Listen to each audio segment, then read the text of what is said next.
you get a call. Not an email, not a LinkedIn message from a recruiter named Brittany, who found your profile and thinks you'd be a great fit for an exciting opportunity. She says your name like she already knows you. And in that moment, whether you are 22 years old, sitting in a university library with a Red Bull going flat next to your laptop, or whether you are 38 and already running a decent desk at a second-tier firm and have been waiting for this particular door to open for a decade and a half, you feel something shift inside your chest. Not excitement exactly. Something closer to vertigo. Goldman Sachs is not a job. It's not a company the way Boeing is a company or Walmart is a company. It's a world with its own atmosphere, its own gravity, its own rules about who matters and why. It has levels, and those levels determine everything.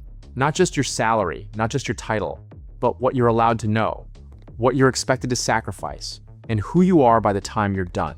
I want to take you through every single one.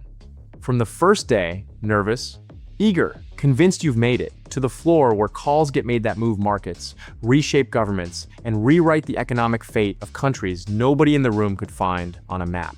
This is going to be long. Good. It's supposed to be. This is a life we're talking about.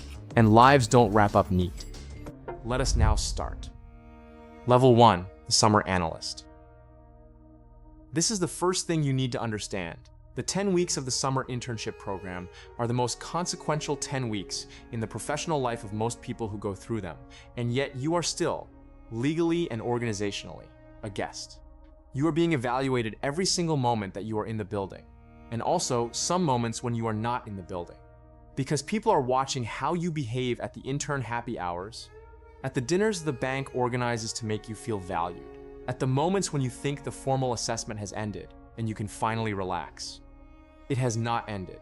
It never ends during the summer. You arrive on the first day wearing the suit you bought specifically for this, the one that cost more than you should have spent but less than you wanted to spend, and you sit in an orientation room with 70 or 80 other people who all look exactly as terrified and exactly as determined to not look terrified as you do. And someone from Human Resources gives a presentation with slides that have been polished so aggressively they have lost all texture. And they tell you about the firm's values and the firm's culture and the firm's commitment to diversity and inclusion and excellence and client service. And you write down the words that feel important because you are absolutely the kind of person who writes things down in a new notebook during orientations. And then they take you upstairs and the real education begins. The real education has nothing to do with the technical skills. The technical skills are assumed. If you are here, you can build a DCF model. If you are here, you can read a balance sheet. If you are here, you can stay awake until 3 in the morning reworking a pitch deck because an associate sent you a comment at 11:45 that said this needs to feel tighter, and you spent 20 minutes trying to figure out what tighter means before you just started cutting slides. The real education is about reading the room, which managing director likes their analysis presented in a specific sequence, which associate communicates urgency through silence rather than through actual words. Who in the group eats lunch at their desk because they are genuinely busy, and who eats at their desk because they want to be seen being busy, and whether the difference between those two things matters here, or whether the appearance of busyness is itself a form of performance that is valued independently of the busyness itself. The summer is a 10-week audition for a role in a play that runs for the rest of your adult life, and the people watching you already know the play by heart. Level 2, Analyst. If you get the return offer and you accept it, you come back full-time as an analyst. And now the real thing begins. The analyst years, which typically run from 1 to 3 years, depending on your division and your trajectory, are the years that either make you or reveal that this particular world is not built for the shape of person you are. And both outcomes are fine, although at the time only one of them feels fine. You are 22 or 23. You live in an apartment that you share with another analyst because even Goldman Sachs analyst compensation, which is significant by any normal measure, is not significant relative to the cost of a 1-bedroom apartment in Lower Manhattan. And you are also spending money on things you did not anticipate spending money on. The work dinners when a client cancels and the team still goes, the car services home at 2 in the morning, the dry cleaning because you are going through dress shirts at a rate that would have seemed implausible to your previous self. The coffee, God, the coffee The amount of money that flows out of your body in coffee over the course of Analyst years is a number that would make your parents physically unwell.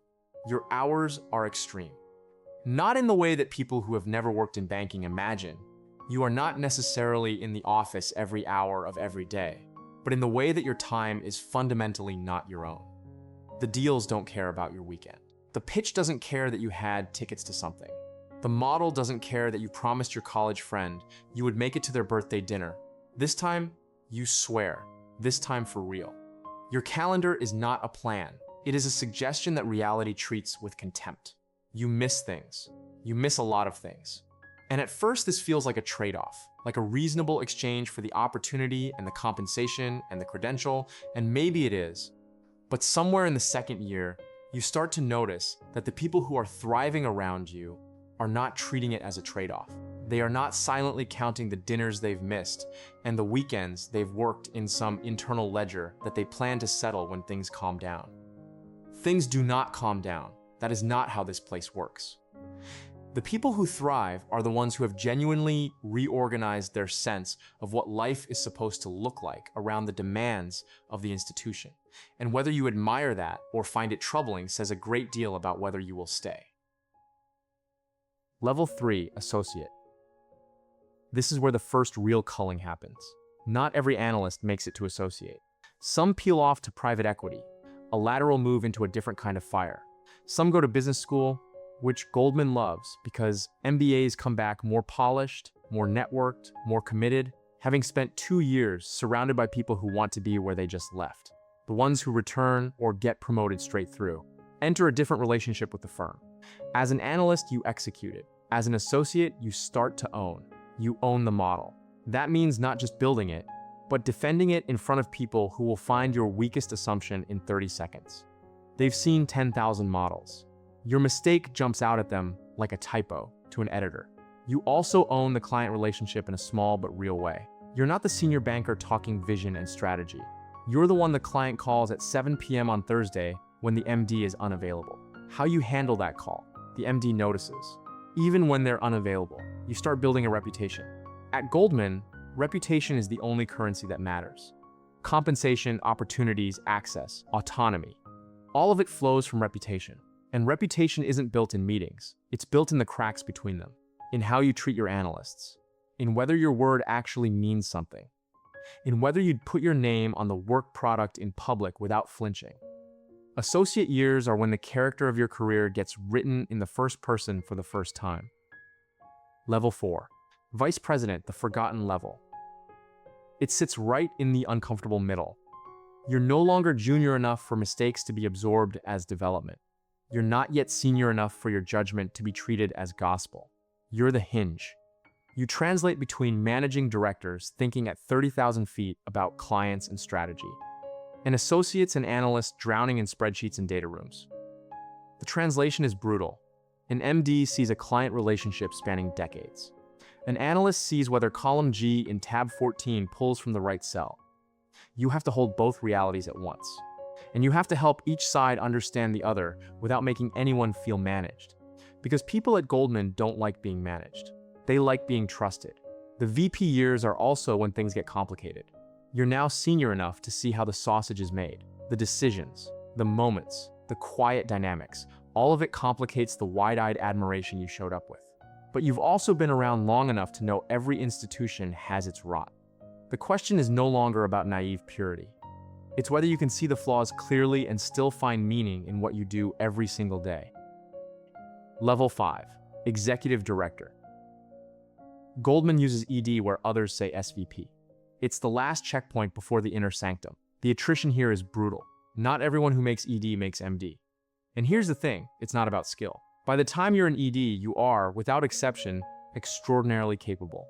The gap is something harder to name. Commercial instinct, personal magnetism, institutional loyalty, timing, and yes, politics, because every institution this size is political. And the people who pretend otherwise are always the ones most surprised when they don't get what they think they earned. The ED years are when you find out if you're a banker in the deepest sense. That means someone who generates revenue.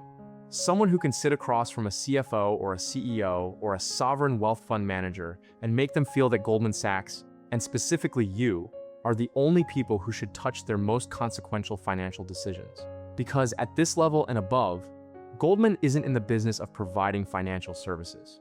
It's in the business of being indispensable. And indispensability isn't a feature set, it's a relationship.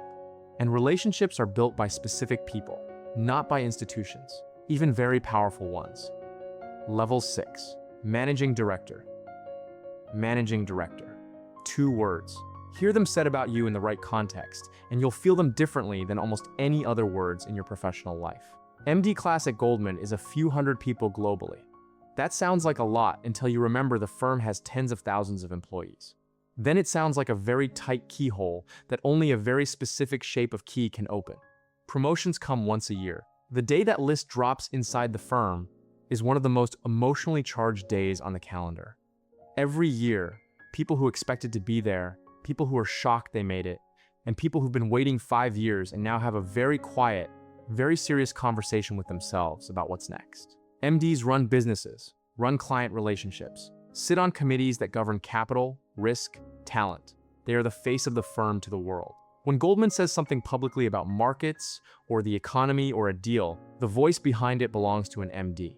They travel constantly. London Monday, Hong Kong Thursday, back to New York for a Sunday dinner with a client before it all starts again. Their compensation reorders their relationship with money. It stops being about comfort or security or even achievement. It becomes abstract, a scorecard, a signal, a language the firm uses to tell you what it thinks of you. Level 7. Partner. Goldman still maintains a partnership culture, even as a public company. Partner, or MD and partner, carries real weight internally.